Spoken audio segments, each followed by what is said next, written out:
사랑합니다, 여러분. 여러분 혹시 인공 콩팥에 대하여 들어보셨나요? 신장이라고도 불리는 기관인 콩팥은요, 우리 몸의 정수기와 같은 역할을 해요.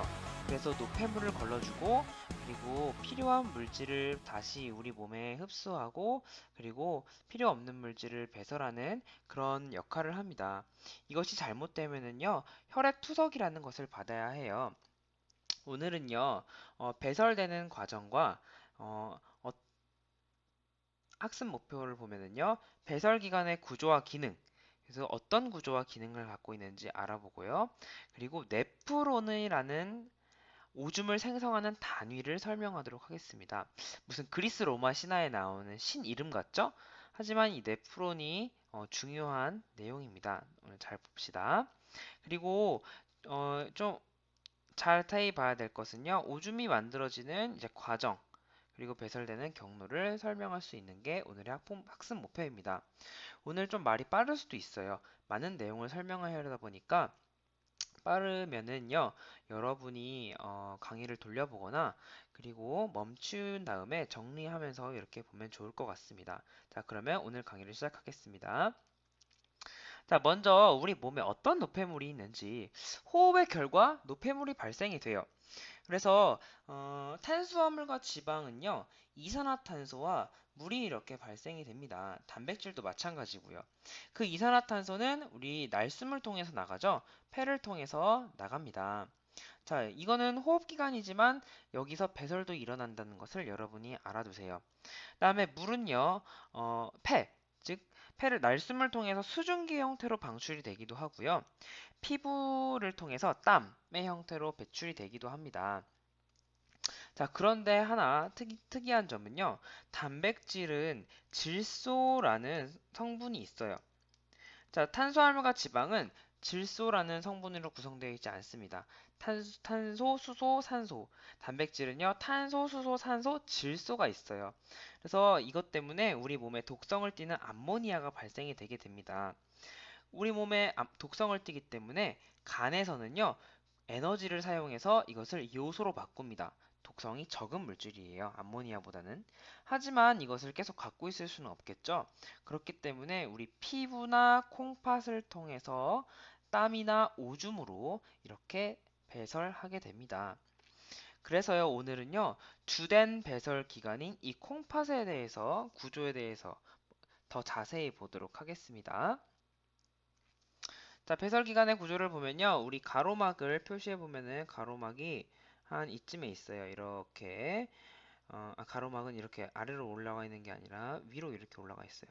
미안해요. 이게 아니에요. 가로막은 평소에 위로 올라가 있습니다. 자, 그래서 가로막이 이렇게 있으면 어, 양쪽에 이렇게 주먹만한 강낭콩 모양처럼 그래서 콩팥이라고 하나? 콩을 넣은 것 같아요. 콩팥이라고 하나 봐요. 그래서 이렇게 있는데요. 콩팥으로 들어가는 이제 혈액, 콩팥 동맥. 왜냐하면 심장에서 나와서 콩팥으로 들어가기 때문에 심장에서 나왔기 때문에 동맥입니다. 콩팥 정맥, 이제 심장으로 들어가는 혈액이죠. 그래서 이 두 가지가 이제 혈액이 들어가는데, 자, 이걸 자세히 보면은 속질과 겉질로 나눠져 있어요. 자, 속질과 겉질에 걸쳐서 무엇이 있냐면 아까 말했던 그 오줌을 생성하는 기능적인 기, 기능적인 구조인 네프론이라는 이제 구조가 있습니다. 자, 네프론이 뭐로 구성되어 있는지 한번 볼게요. 자, 오른쪽에 이제 속질과 겉질에 걸쳐져 있는 이 네프론이라는 구조를 보면 자, 보먼 주머니라는 것이 일단 있어요. 주머니 같이 생겼겠죠? 이렇게 감싸고 있는 뭘 감싸고 있냐면 사구체라는 것을 감싸고 있습니다. 사구체는요, 이 동맥 이제 신장 동맥에서 이제 혈액이 들어가는데 여기에서 이제 이게 모세혈관이에요. 그래서 사구체는요. 이 모세혈관이 굉장히 실뭉치처럼 많이 뭉쳐 있습니다. 그래서 이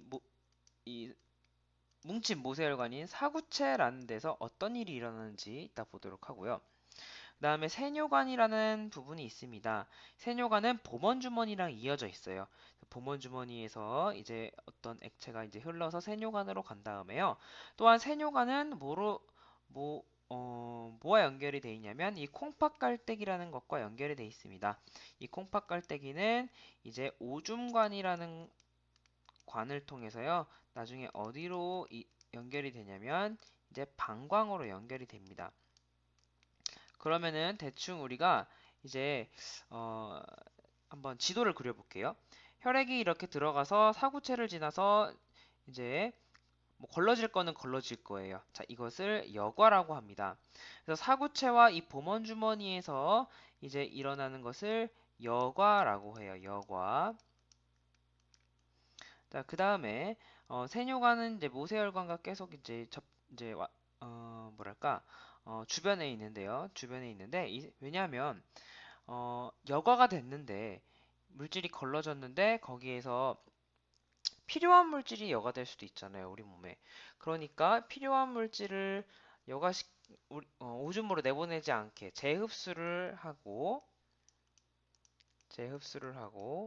그 다음에 미처 여과되지 못한 물질을 이제 오줌으로 내보내기 위해서 분비하는 곳이 바로 이 세뇨관과 모세혈관입니다. 지금 구조를 설명하고 있어요. 세뇨관과 이 모세혈관 얘네 사이에서 제흡수와 분비가 일어난다. 자, 그러면은 이제 정리해 봅시다. 이 오줌을 생성하는 기능적 단위인 네프론은 네 가지 구조로 이루어져 있습니다. 바로 사구체, 보먼주머니, 세뇨관, 그리고 모세혈관입니다. 이 콩팥 깔때기는 네프론에 들어가지 않습니다. 그래서 이것을 맨날 헷갈리니까 잘 기억해 두세요. 자, 그러면은 이제 오줌이 어떻게 이 구조에서 생성되는지 자세히 보도록 하겠습니다. 자, 이제 동맥에서요, 이렇게 사구체로 혈액이 들어갔어요. 그럼 여기를 이렇게 들어가면서 이렇게 계속 혈액이 모세혈관을 이제 왔다 갔다 합니다. 그러면서 이제 밖으로 나가게 되는데요. 모세혈관은 한 층으로 되어 있죠. 그렇기 때문에 만약에 여기 혈압이 작용을 하면은 모세혈관 바깥으로 크기가 작은 물질이 나올 수 있어요. 그래서 여관은요, 크기가 작은 포도당, 뭐 아미노산, 그리고 무기염료와 물, 요소 등과 같은 것들이 보먼주머니로 여과됩니다.